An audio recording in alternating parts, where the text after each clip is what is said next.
तर आता पुढची बातमी पाहणार आहोत। चंद्रपूरमध्ये भाजपने ठाकरेंच्या शिवसेनेला ऑफर दिली आहे। सव्वा वर्षांच्या महापौरपदासह भाजपकडून शिवसेना उभाटाला 5 पैकी 2 वर्ष स्थायी समिती अध्यक्षपद आणि उपमहापौर पदाची ऑफर देण्यात आली आहे। तर सूत्रांनी ही माहिती दिली आहे। मात्र ही चर्चा पहिले महापौर भाजपचा की शिवसेनेचा या मुद्द्यावर अडली आहे। कुठल्याही परिस्थितीत पहिले सव्वा वर्ष महापौर भाजपचाच करायचा।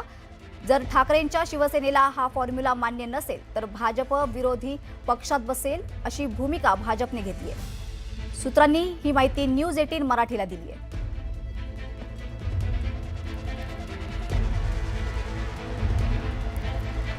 चंद्रपूर मनपात भाजपचा महापौर होण्याच्या दृष्टीने सर्व चर्चा झाल्यात। उद्या दुपारपर्यंत निश्चित घोषणा होईल अशी माहिती भाजप नेते सुधीर मुनगंटीवार यांनी दिली आहे। भारतीय जनता पार्टीने महापौर निवडून आणण्याची तयारी पूर्ण केली आहे। प्रदेशाध्यक्ष भारतीय जनता पार्टीने महापौर निवडून आणण्याची तयारी पूर्ण केली आहे। प्रदेशाध्यक्ष श्री रवींद्र चव्हाण साहेबांनी आणि काल माजी मुख्यमंत्री मोदींशी ही चर्चा झाली। सौ संगीता खांडेकर या भारतीय जनता पार्टीच्या अधिकृत उमेदवार म्हणून या निवडणुकीत पक्षांनी त्यांना महापौराची संधी दिली आहे आणि काही लोकांशी जी आमची चर्चा झाली ती अंतिम टप्प्यात साधारणतः आहे। आज सायंकाळपर्यंत ती चर्चा पूर्ण होईल आणि ती चर्चा पूर्ण झाल्यानंतर लिखित स्वरूपामध्ये करार करण्यात येईल आणि महापौर संगीताताई खांडेकर या होतील आणि चंद्रपूर महानगराच्या विकासामध्ये मी स्वतः महानगरपालिकेच्या कामासाठी त्याच्या निधीसाठी मुख्यमंत्री मोदींना काल विनंती केली आणि ते स्वतःही लक्ष यामध्ये विकासासाठी द्यायचं त्यांनी कबूल केलं आहे। काँग्रेसची निवडणूक पूर्व आघाडी असलेल्या काही सहकारी पक्ष आहेत त्यांचा काही संपर्क आपला होतो? नाही, त्यांच्याशी संपर्क झाला आहे पण ते काही भारतीय जनता पार्टीला प्रत्यक्ष समर्थन देण्याची त्यांची आत्ता तरी मानसिकता दिसत नाही। यानंतर घेऊया 36 जिल्ह्यांतील बातम्यांचा वेगवान आढावा। उत्पादन निर्मितीवर सरकारचा मोठा भर असल्याचं मुख्यमंत्री फडणवीसांनी म्हटलंय। तर नव्या उद्योगांमध्ये येत्या काळात मोठ्या संख्येने रोजगारांच्या संधी उपलब्ध होणार असल्याची माहिती फडणवीसांनी दिली आहे। कुणीही उद्योजकांना त्रास दिला तर त्याला कायद्याने उत्तर देण्याचं आवाहन मुख्यमंत्र्यांनी केलंय। यामुळे त्रास देण्याची पुन्हा कोणाची हिंमत होणार नसल्याचंही ते म्हणाले। झुंडशाही गुंडशाही कुठल्याही MIDCत खपवून घेतली जाणार नसल्याचंही त्यांनी म्हटलंय। संघ सांगेल तेव्हा मी निवृत्त होणार असल्याचं मोहन भागवतांनी म्हटलंय। तर निवृत्ती घेतल्यानंतरही माझं कार्य सुरूच राहणार असल्याचं भागवत म्हणाले। तर हिंदू व्यक्तीच संघाचा सरसंघचालक बनू शकतो असंही त्यांनी म्हटलंय। सलमान खानचं स्वागत झालं म्हणजे यापुढे मुस्लिमांना संघाच्या कार्यक्रमात आमंत्रण देणार आहात का असा सवाल संजय राऊतांनी केलाय। तर याबाबत मोहन भागवतांनी हे स्पष्ट केलं असतं तर बरं झालं असतं असा टोलाही त्यांनी लगावलाय। सोलापूरच्या मोहोळमध्ये निवडणुकीनंतर EVMच्या पेट्या ढाब्यावर आढळल्यात। उमेश पाटलांनी जाब विचारल्यानंतर दोन्ही मशीन ताब्यात घेण्यात आल्यात। संबंधित अधिकाऱ्यांवर कारवाई होणार असल्याचं उपजिल्हाधिकाऱ्यांनी सांगितलं। दोन्ही राष्ट्रवादींनी एकत्र यावं ही अजितदादांची इच्छा पूर्ण करण्याची मागणी सयाजी शिंदेंनी केली आहे। तर महाराष्ट्राच्या भल्यासाठी दोन्ही राष्ट्रवादींनी एकत्र यावं असंही ते म्हणाले। रायपूरमध्ये माओवाद्यांच्या संपूर्ण निर्मूलनासंदर्भात अमित शहांच्या नेतृत्वाखाली उच्चस्तरीय बैठक झाली। अनेक राज्यांच्या पोलीस महासंचालकांसह वरिष्ठ अधिकाऱ्यांनी बैठकीत उपस्थिती लावली। बैठकीत माओवाद निर्मूलनासाठी रणनीती आखली जाते। बांधकाम व्यावसायिक सुशील रहेजा यांचा अजून एक कारनामा समोर आलाय। चेंबूर इथल्या डेलना इमारतीमध्ये अनधिकृतरित्या ताबा मिळवण्याचा प्रयत्न सुशील रहेजांना केल्याचं समोर आलंय। तर इमारतीमध्ये राहणाऱ्या रहिवाशांकडून हा आरोप करण्यात आलाय। जळगाव शहरातील कांचन नगरमध्ये गजानन महाराज प्रकट दिन साजरा करण्यात आलाय। यावेळी पालखी सोहळ्याचे आयोजन करण्यात आलं होतं। पारंपरिक वेशभूषा परिधान करत गजानन महाराजांचा जयघोष करत मोठ्या संख्येने भाविक सहभागी झाले होते।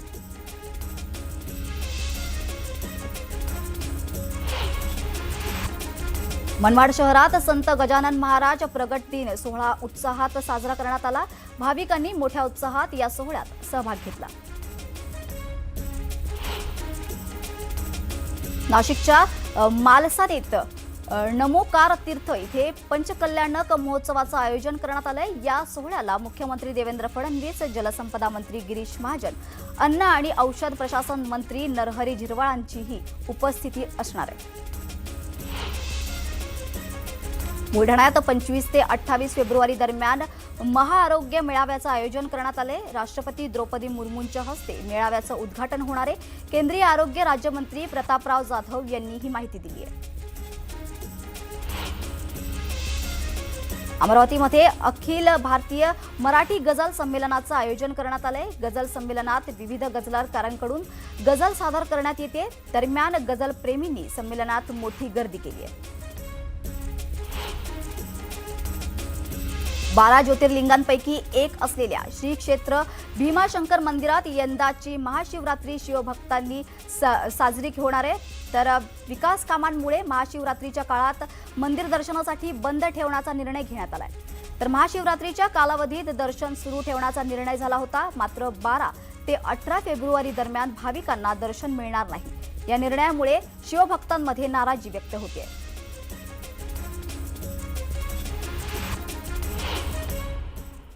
यानंतर एक महत्त्वाची बातमी आहे. सोलापूरमध्ये निवडणुकीत मतदान झालेल्या ईव्हीएम मशीन पेट्या चक्क ढाब्यावर आढळल्याचा धक्कादायक प्रकार समोर आलाय. काही लोक ईव्हीएम मशीन पेट्या घेऊन जात असल्याचा आरोप राष्ट्रवादी काँग्रेसचे जिल्हाध्यक्ष उमेश पाटील यांनी केलाय. तर संबंधित व्यक्तींना उमेश पाटलांनी जाब विचारलाय. दरम्यान या घटनेनंतर घटनास्थळी निवडणूक अधिकारी सीमा होळकर तसेच पोलीस प्रशासनातील अधिकाऱ्यांनी दोन्ही ईव्हीएम मशीन्स ताब्यात घेतल्यात. या दोन्ही ईव्हीएम मशीन्स अतिरिक्त असून त्यावर कोणतेही मतदान झालं नसल्याचीही माहिती प्रशासनाने दिली आहे. दरम्यान उमेश पाटलांच्या आक्षेपानंतर दोन्ही मशीन अधिकाऱ्यांनी ताब्यात घेत रीतसर पंचनामा करून स्ट्रॉंग रूममध्ये ठेवण्यात आल्यात. मोहोळमधील स्ट्रॉंग रूममधून आढावा घेतलाय आमचे प्रतिनिधी प्रीतम पंडित यांनी. 68 जिल्हा परिषद आणि 136 पंचायत समितीच्या ज्या जागा आहेत त्यांची काल मतदान प्रक्रिया आहे ती पार पडलेली आहे. मात्र आपण पाहतोय की सोलापूर पुणे महामार्गावर मोहोळ तालुक्यात स्वराज्य हॉटेल आहे त्या ठिकाणी 2 ईव्हीएम मशीन सापडल्यानंतर मोठी खळबळ उडाल्याचे चित्र आपल्याला पाहायला मिळत आहे. सध्या आपण मोहोळ येथील जे शासकीय गोदाम आहे त्या ठिकाणी आहोत. याच ठिकाणी जे 2 ईव्हीएम मशीन सापडल्या होत्या त्या ईव्हीएम मशीन कुठेतरी पंचनामा करून व्यवस्थित प्रकारे याच ठिकाणी सुरक्षेच्या दृष्टिकोनातून या ठिकाणी आता सीलबंद करण्यात आल्याचं चित्र आपल्याला पाहायला मिळत आहे. एकंदरीत पाहतोय की उद्या मतमोजणी आणि मतमोजणीच्या पार्श्वभूमीवर या ठिकाणी पोलिसांचाही मोठा बंदोबस्त लावण्यात आल्याचं चित्र आपल्याला पाहायला मिळत आहे. अशा पद्धतीने ईव्हीएम मशीन आढळून आल्यामुळे कुठेतरी ईव्हीएमच्या ज्या प्रक्रिया आहे त्याच्यावर प्रश्नचिन्ह निर्माण होताना आपल्याला पाहायला मिळालं. मात्र सध्या तरी आपण पाहतोय की त्या 2 ईव्हीएममुळे आरोप प्रत्यारोप होताना आपल्याला पाहायला मिळत आहेत. प्रीतम पंडित, न्यूज 18 मराठी, मोहोळ, सोलापूर. आता पाहूयात बातम्या 36 जिल्ह्यांच्या. मुंबई पुणे महामार्गावरील शेडूंग टोल नाक्यावर वाहन चालकांनी संताप व्यक्त केलाय. टोलवरील फास्ट टॅग स्कॅनर चालत नसताना टोल वसुली करण्यात आली आहे. यामुळे महामार्गावरील वाहनधारकांना वाहतूक कोंडीत नाहक त्रास सहन करावा लागलाय. चोपडा तालुक्यात झालेल्या गारपिटीमुळे शेतातील टरबूज खराब झाल्याने फेकण्याची वेळ शेतकऱ्यांवर आली आहे. यामुळे शेतकऱ्यांचं मोठं नुकसान झालंय. यामुळे शेतकरी आर्थिक संकटात सापडलाय. देशांतर्गत घटलेली मागणी आणि थंडावलेल्या निर्यातीमुळे स्थानिक कांद्याचे उतरती कळा लागली आहे. तर महिनाभरात कांद्याचे दर हे क्विंटल सुमारे 700 रुपयांनी घसरून 1170 रुपयांवर आलेत. पावसामुळे उशिराने लागवड झालेल्या लेट खरीप कांद्याची मोठी आवक असते. एप्रिलपर्यंत म्हणजेच रब्बी कांदा बाजारात येतानाही त्याची आवक सुरू राहणार असल्याने दरावर आणखी परिणाम होण्याचा अंदाज वर्तवला जातोय. कांद्याच्या दरात फार मोठ्या प्रमाणात फरक नसल्याचं अर्थतज्ञ चंद्रशेखर टिळक यांनी म्हटलंय. तर वाहतूक खर्च कमी करण्यामुळे पर्यायाने महागाईचे दर कमी होण्याची अपेक्षाही त्यांनी व्यक्त केली आहे. कर्जत इथे अर्थसंकल्पाचे विश्लेषण करताना त्यांनी हे वक्तव्य केलंय. चाळीसगाव तालुक्यातील तळेगावात तीव्र पाणी टंचाई निर्माण झाली आहे. यामुळे महिलांनी ग्रामपंचायतीवर हंडा मोर्चा काढलाय. 2 पाणीपुरवठा योजना असूनही गावाला पाणी मिळत नसल्याचं समोर आलंय. तातडीने पाणीपुरवठा करण्याची मागणी देखील त्यांच्याकडून करण्यात येते.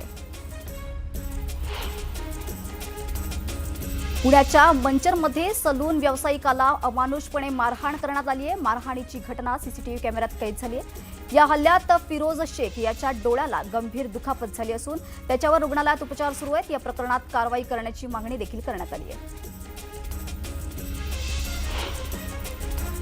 चंद्रपूर शहरात वडगाव वॉर्डातील चिंतामणी रेसिडेन्सी भागात एका कुलूपबंद घरात चोरी झाली आहे. चोरट्यांनी तब्बल 17 लाखांचे सोन्याचे दागिने आणि रोख रुपये लंपास केले. तर चोरीची घटना सीसीटीव्ही कॅमेऱ्यात कैद झाली आहे. पोलिसांकडून अधिकचा तपास सुरू आहे. नवी मुंबईच्या करावे या गावात मद्यधुंद अवस्थेत असलेल्या कार चालकाने अनेक वाहनांना धडक दिली आहे. सुदैवाने यात कुणालाही दुखापत झाली नाहीये. यात अनेक वाहनांचं मोठं नुकसान झालंय. घटनेची माहिती मिळताच पोलिसांनी घटनास्थळी दाखल झाले. तर इथे घेऊयात एक छोटासा ब्रेक. कुठेही जाऊ नका, पाहत रहा न्यूज 18 मराठी, आवाज महाराष्ट्राचा.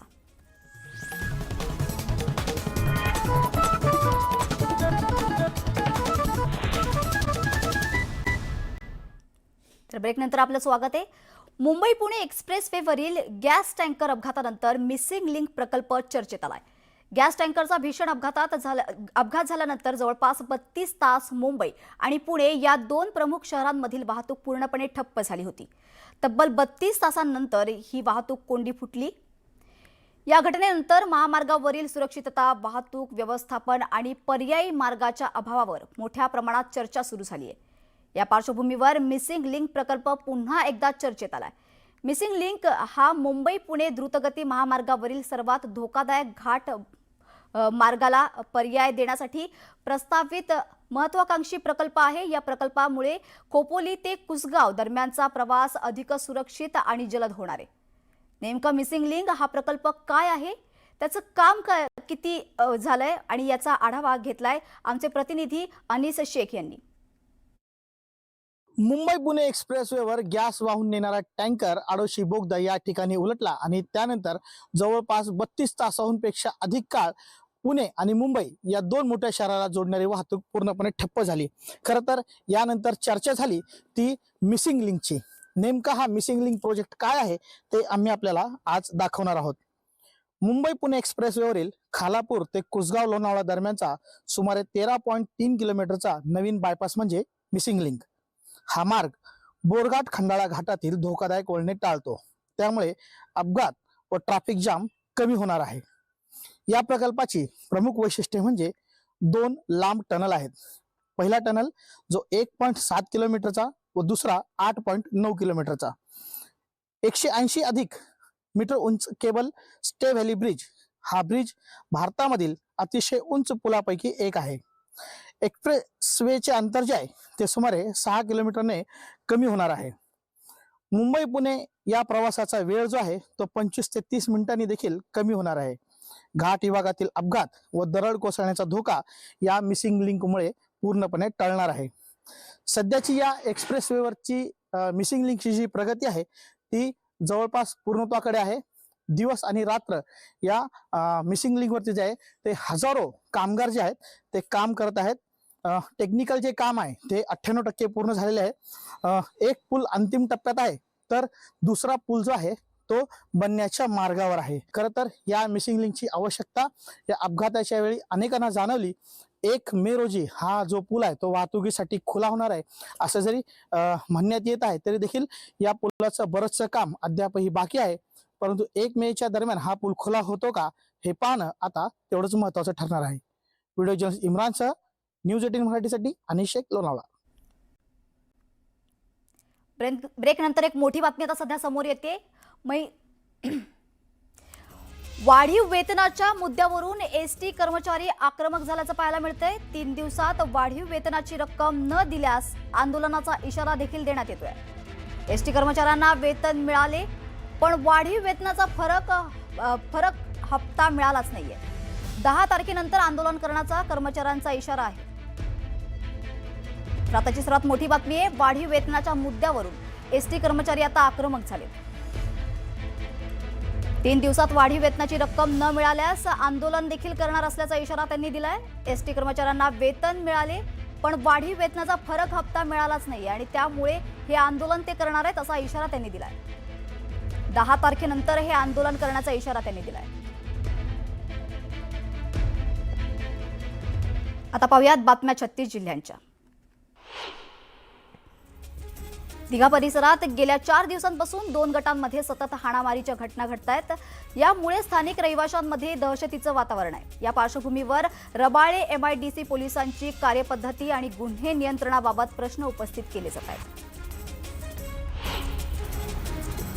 पुण्यातील शिवाजीनगर परिसरात 4 चाकी वाहनाला आग लागली आहे. रात्री सिमला ऑफिस जवळ ही घटना घडली आहे. अग्निशमन दलाच्या जवानांकडून आगीवर वेळेत नियंत्रण मिळवण्यात आले तर सुदैवाने आगीत कुणीही जखमी झालं नाहीये. आगीचं कारण अद्याप अस्पष्ट आहे. साताऱ्यातील कराडमध्ये वाघेरी पंचायत समितीत भाजपच्या उमेदवारांच्या समर्थकांनी निकालापूर्वीच गुलालाची उधळण केली आहे. हिंदकेसरी संतोष वेताळ यांच्या वहिनी अनिता सतीश वेताळ यांच्या विजयाचा दावा त्यांनी केलाय. तर उद्या निकाल लागणार असून त्यापूर्वीच गुलाल उधळल्याने त्यांची चर्चा सध्या सुरू आहे. छत्रपती संभाजीनगरमध्ये जिल्हा परिषद आणि पंचायत समिती निवडणूक कर्तव्यासाठी नियुक्ती होऊनही गैरहजर राहिलेल्या 119 शिक्षक, सहशिक्षक, शासकीय अधिकारी, कर्मचाऱ्यांवर आयोगाच्या आदेशावरून शनिवारी रात्री गंगापूर पोलीस ठाण्यात गुन्हे दाखल करण्यात आले. तब्बल 119 अधिकारी, कर्मचारी 4 आणि 6 रोजी आयोजित निवडणूक प्रशिक्षणास आणि निवडणूक कर्तव्यात गैरहजर होते. विदर्भातील कपाशीची पंढरी म्हणून प्रसिद्ध असलेल्या अकोट कृषी उत्पन्न बाजार समितीमध्ये कपाशीला प्रति क्विंटल 8,000 दर मिळतोय. त्यामुळे शेतकऱ्यांकडून समाधान व्यक्त केले जात आहे. गोंदियाच्या बोंडगाव परिसरात तणनाशकामुळे मका पिकाचं नुकसान झालंय. या नुकसानीबाबत अन्नदाता धान उत्पादक शेतकरी संघटनेतर्फे शेतकऱ्यांसह तक्रार दाखल करण्यात आली आहे. गोंदिया जिल्ह्यातील सालेकसा तालुक्यातील नक्षलग्रस्त आणि अतिदुर्गम भाग म्हणून ओळखल्या जाणाऱ्या बीजेपार इथे गेल्या अनेक वर्षांपासून वाचनालयाची प्रलंबित असलेली मागणी अखेर पूर्ण झाली आहे. आमदार संजय पुराम यांनी मंजुरी दिलेल्या निधीतून या ठिकाणी अत्याधुनिक लायब्ररीचे निर्माण करण्यात आलंय. तर या ग्रंथालयाचा लोकार्पण सोहळा उत्साहात संपन्न झालाय. समृद्धी महामार्गाने नागपूरवरून येणाऱ्या वाहनांना आमनेवरून पुढे थेट दक्षिण मुंबईत पोहोचता यावं यासाठी राज्य सरकारने ठाण्यात एक नवीन अंदाजे 18 किलोमीटर लांबीचा 8 पदरी रस्ता बांधण्याचा निर्णय घेतलाय. या दृष्टीने चाचपणी सुरू असून हा रस्ता मुंबई वडोदरा महामार्ग, ठाणे सागरी किनारा मार्गाला आणि समृद्धी महामार्गाला जोडण्यात येणार आहे. या मार्गावरून वाहनांना भविष्यात सागरी मार्ग, सागरी सेतूद्वारे थेट दक्षिण मुंबईत पोहोचता येणार आहे. 12वीच्या परीक्षा मंगळवारपासून सुरू होत असून या परीक्षा शांत, तणावमुक्त आणि कॉपीमुक्त वातावरणात पार पडाव्यात यासाठी राज्य शासनाने कडक उपाययोजना करण्याचा निर्णय घेतलाय. त्याअंतर्गत परीक्षा कालावधीत प्रत्येक परीक्षा केंद्राभोवती 500 मीटर परिसरातील सर्व झेरॉक्स केंद्र बंद ठेवण्याचे निर्देश राज्य मंडळाने दिले. तर प्रश्नपत्रिका गळती, कॉपी, साहित्य पुरवठा किंवा इतर गैरप्रकारांना आळा बसावा हा या निर्णयामागील मुख्य उद्देश आहे. झोपडपट्टी भागांतही पुरेशा स्वच्छता आणि शौचालय सुविधा असणं हा मूलभूत मानवी हक्क असून तो राज्यघटनेच्या अनुच्छेद 21 अंतर्गत हमी दिलेल्या जीवन आणि मानवी प्रतिष्ठेच्या हक्काचा अविभाज्य भाग आहे, असं निरीक्षण मुंबई उच्च न्यायालयाने नोंदवलंय.